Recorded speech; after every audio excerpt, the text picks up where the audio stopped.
Hello and welcome to course Web Security for Enterprises Practical Training Part 2.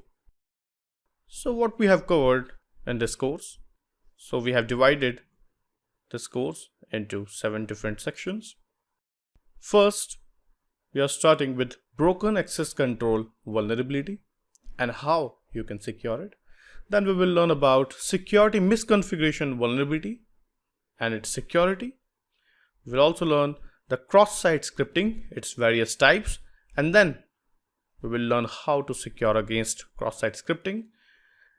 Next, we will learn about insecure deserialization vulnerability, where we will explain about serialization and deserialization, and then how attacker can use it. Next, we will learn about using component with known vulnerabilities. Then we will learn about insufficient logging and monitoring vulnerability, and finally we will learn about some automated tools for web security. So these are the 7 sections we are going to cover in this course. Now let's talk about the prerequisites. So yes, you should have some basic IT skills, that how you can install a software, how you can download it, etc. Your system should have at least 4 GB RAM so that you can install operating systems like Kali Linux, Windows 10 on virtual machine. And obviously we will install Kali Linux and Windows 10.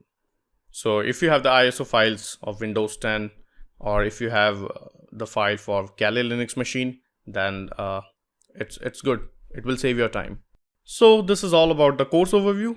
Thank you so much for your time, and I'll see you inside the course.